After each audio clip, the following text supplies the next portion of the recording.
Bonjour à tous et bienvenue sur cette vidéo où je vais vous présenter le BTS SEO que je viens tout juste de terminer. Je sais que quand j'ai fait des recherches pour avoir plus d'informations sur ce BTS, j'ai eu du mal à trouver des ressources qui m'intéressaient.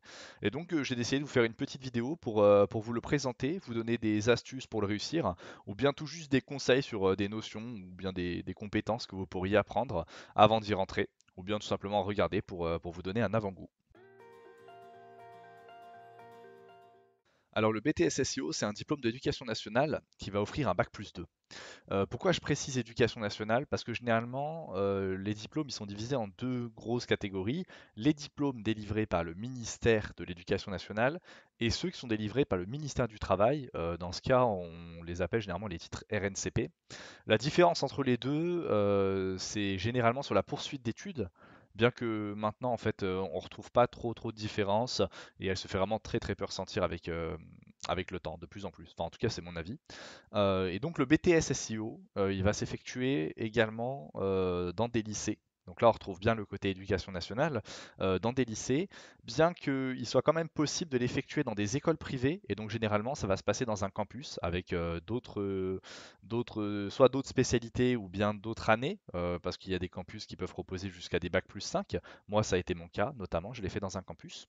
Et il y a aussi des écoles qui vont proposer de suivre tout un cursus en informatique, mais pareil, ce sera quelque chose de privé, et qui vont proposer de passer le BTS SEO en option pour attester d'un niveau bac+2 par l'éducation nationale.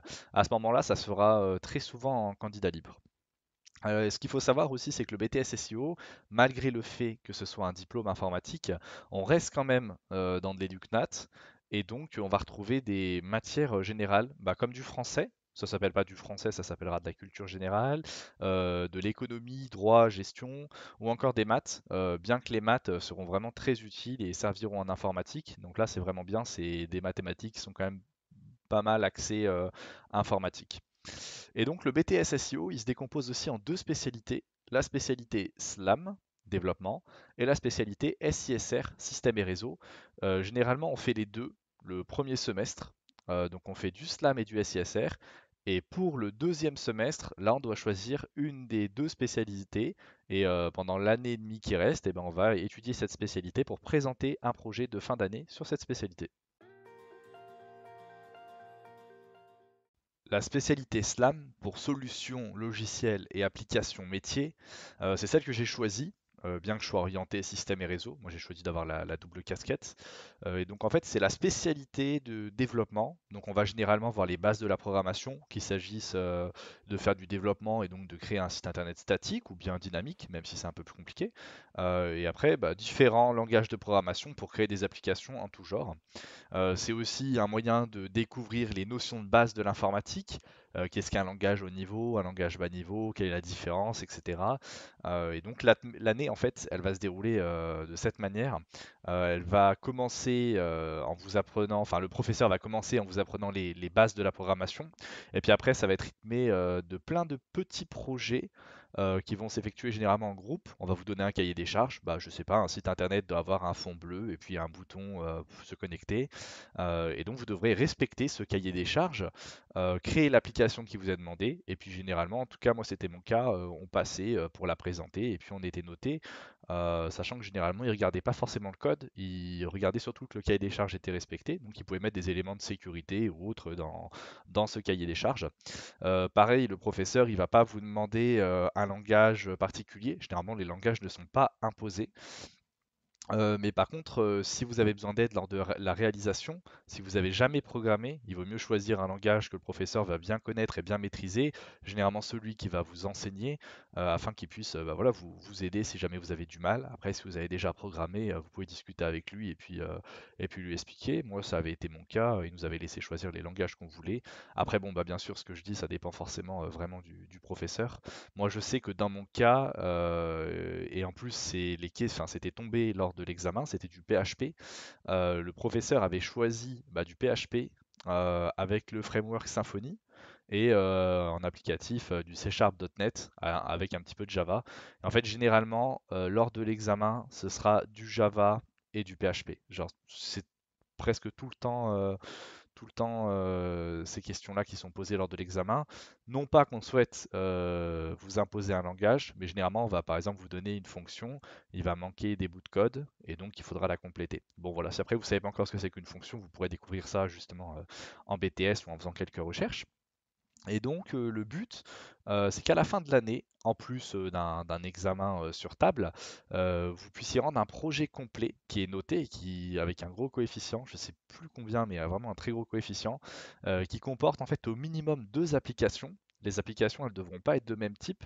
Donc, par exemple, vous aurez une application de bureau et un site internet ou bien une application mobile. Et il faut utiliser différents langages, différents frameworks pour montrer la diversité de vos compétences et en fait, ces projets, ils se font en groupe, donc vous n'aurez pas vraiment à tout connaître. Vous allez juste vous focus sur une partie du projet ou de l'application, parce qu'en fait, le jour de l'examen, on va uniquement vous poser des questions sur les parties que vous avez réalisées. Donc voilà.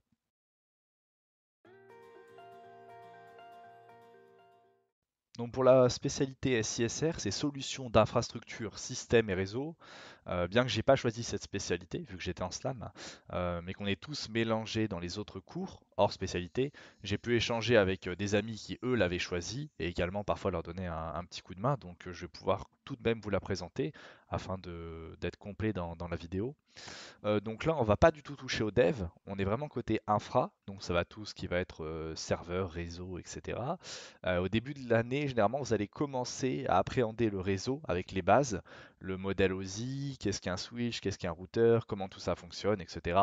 Et puis vous ferez sans doute un peu de pratique sur de l'équipement, parce que en fait, vous allez avoir des équipements qui vont vous être mis à disposition parce que pour passer l'examen, l'école doit vous fournir une mini salle serveur, on va dire, avec différents équipements physiques pour vous permettre de pratiquer, de faire des tests et pareil que dans l'autre spécialité, à la fin de l'année, rendre un projet final. Donc si je dis pas de bêtises, le projet final pour la fin de l'année, c'est monter une petite infrastructure.